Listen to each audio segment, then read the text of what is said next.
I was just going through a video about the super eruption of Yellowstone volcano and how an eruption happens in Revelation. It actually accounts for all of chapter 8, and this is what I've just discovered and why I'm doing the video. Chapter 9 as well. The beginning of chapter 9. Now, many prophets and scholars believe that this will be the beast coming out of the bottomless pit, that this will be the Antichrist. But I went over that in another video and why that isn't the case. And the Bible says it's an angel.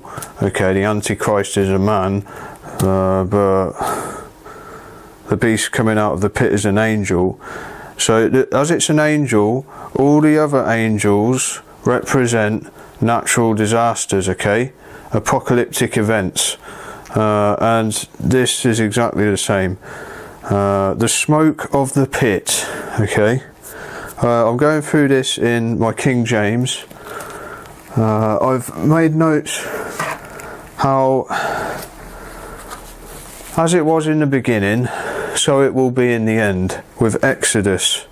Okay, the book of Exodus, JPS, the Jewish book.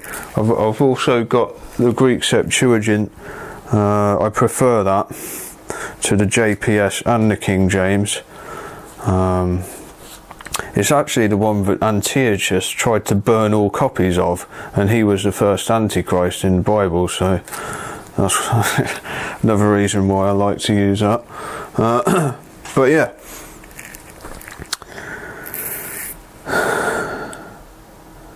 In the book of Exodus, all of the 10 plagues of Egypt, I believe, and I also discovered shortly after this revelation, there's been a documentary on it as well. All of those 10 plagues are most likely the after effects of a volcanic eruption. Okay, the sea turn into blood. This can happen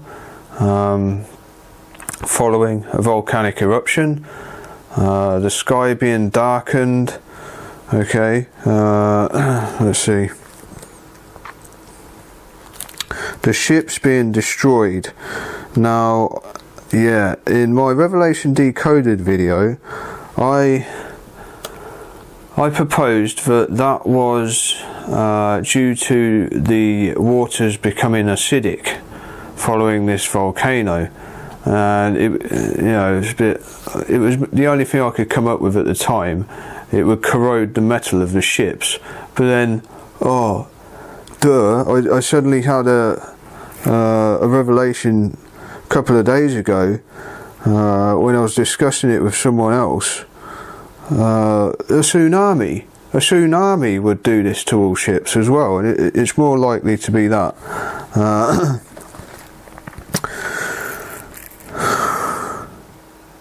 The sky being blackened, okay, being darkened, sorry. In Exodus, Moses throws up soot into the sky. The Lord commands Moses to throw soot into the sky, and then it covers the land of Egypt and brings men out in boils and so on, men and beasts in boils. Now this happens with the pyroclastic ash cloud from a volcano. People break out in boils, okay. There's also another verse, hail and fire mingled with blood. You get hail in a volcanic eruption, mingled with blood. Well, that's lava, okay. The lava pouring out of the volcano, mingled with the hail and fire.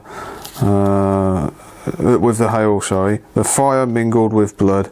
I mean, it's got to be lava, hasn't it? And all of these occur in Exodus. The water turning to blood, and I knew that the first few trumpets were due to a volcanic eruption. Okay, so, but it looks like chapter 9, with the 5th angel sounding a trumpet, is also because of a volcanic eruption, because he opens the bottomless pit, and there arose a smoke out of the pit as the smoke of a great furnace, and the sun and the air were darkened by reason of the smoke of the pit. Absolutely a volcanic eruption. It's an ongoing thing, this. It's all of Revelation 8 and the beginning of 9, and then the locusts from that pit. You read the description of these locusts, and they, I believe it's most likely that they are bees. Okay, I'll go over this in another video, I won't go over it again, but yeah, the bees.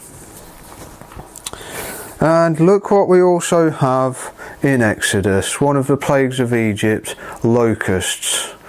Okay, swarms of insects tormenting man. So there we go. Not only is all of Revelation 8 and those trumpets the after effects of a volcanic eruption, but also 9. Also chapter 9. So most of these trumpets that are blown by the angels are because of a volcanic eruption. Well, it just gets better. I absolutely love this Greek Septuagint. I highly rate it. You can get one on my website. It won't cost you any more than going on Amazon, but if you go through the link that's on my site, I get a little commission. Okay, so it helps me as well. But look at this. As I was going over the bees, the Beelzebub, okay, Lord of Flies.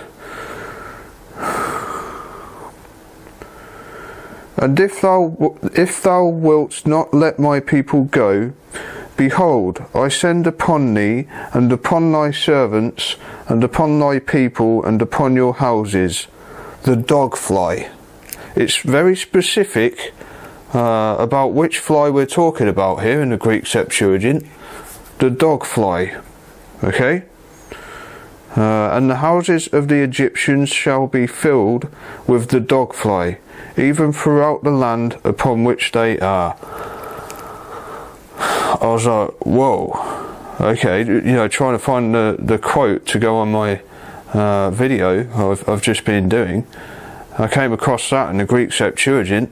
Excellent, let's get on it, let's do some research on the dog fly.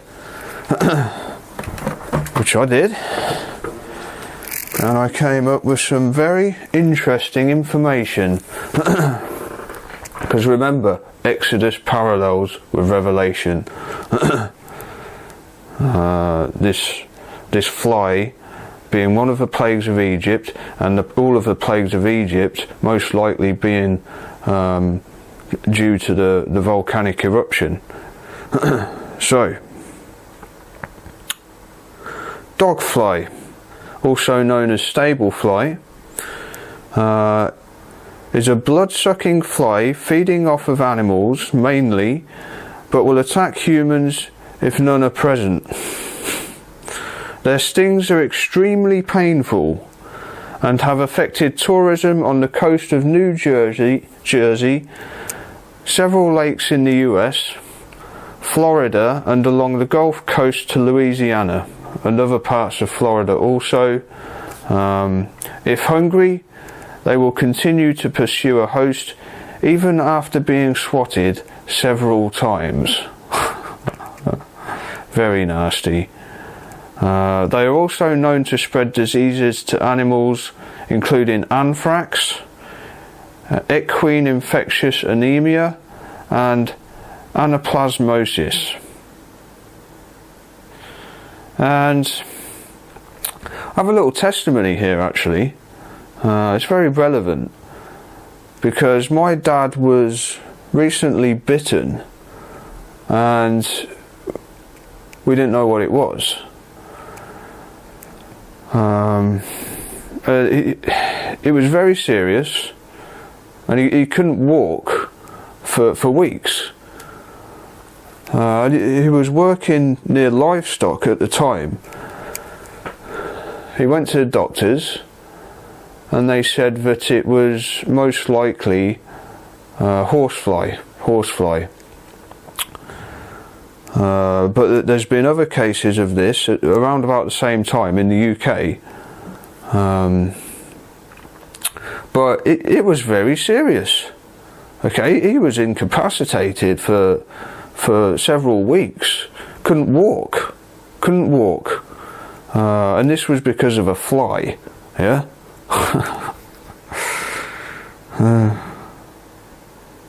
So I mean, what was very interesting about this was it bit him on the leg.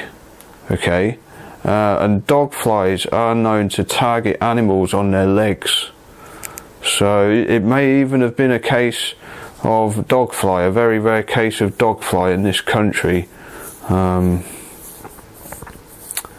So it's not necessarily the bees to look out for here, okay, because these flies can do some serious damage, yeah.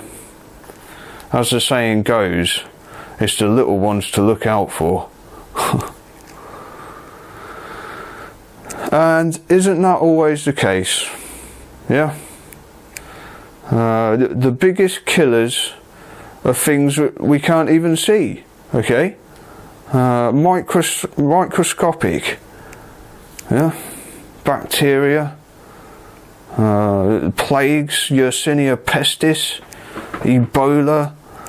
You know, these kinds of plagues. And then there is the mosquito.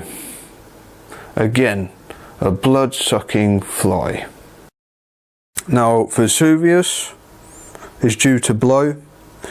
There are millions of people living in that area that would be affected by an eruption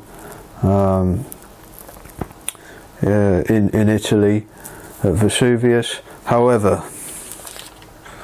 look at how much of the book of Revelation this one volcanic eruption takes up. I think we're looking at Yellowstone here, or a super eruption.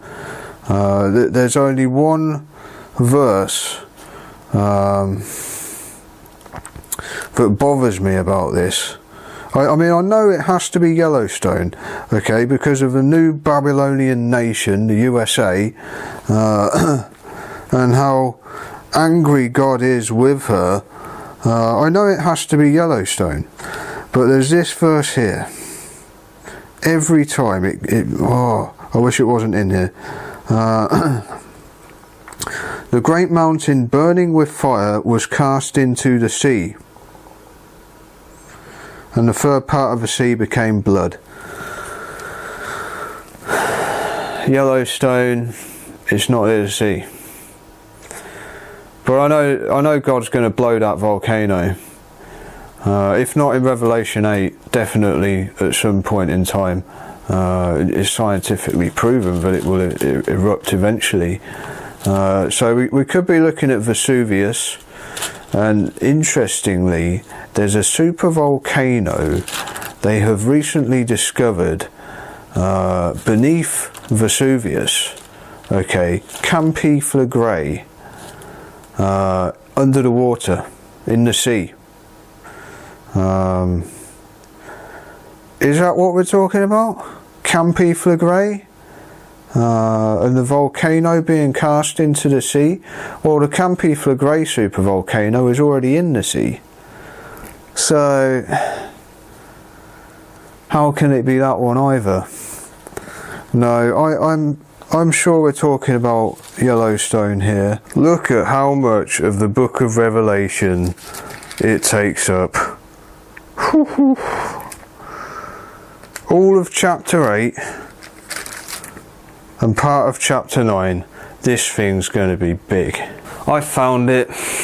This settles the matter. I was just going through the super eruption video I was doing, and I found it. It's in Revelation 8:7. And the first sounded, and there was hail and fire mingled with blood. This parallels with Exodus. And it was cast on the earth. And here we are. A third part of the earth was consumed, and a third part of the trees were consumed, and all the green grass was consumed. We know this is a volcanic eruption now because of the parallel with Exodus and those 10 plagues of Egypt being the after effects of a volcanic eruption, and also how it is described throughout Revelation 8. We know it's a volcanic eruption. If it is to destroy a third part of the earth and the trees and the grass, it has to be a super eruption, and it has to be a land-based super eruption, yeah? Not an underwater volcano. That's it.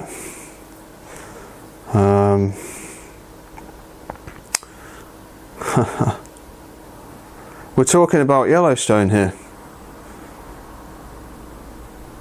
That answers it. I mean, it settles the matter. There's no doubt about it. If this eruption, which is what it's describing, is to wipe out a third part of the earth, it has to be on land. And it has to be a big enough eruption to do that. And if it took out the entire North America, all of North America, yeah, we may be looking at a third part of the earth. But this eruption is going to be absolutely huge if the eruption itself is to consume all this vegetation and, you know, the green grass and the trees and so on. The eruption itself is going to be epic. And then we have the rest.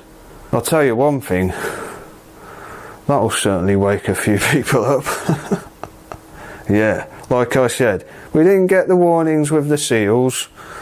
Yeah, the two wars, the Great Depression, Napoleon, and now the Christian persecution, the Great Earthquake, the stars falling from the heavens to the earth. This is something we haven't received yet. Stars falling to the earth, okay? Even though we don't get all of those warnings, when this thing blows,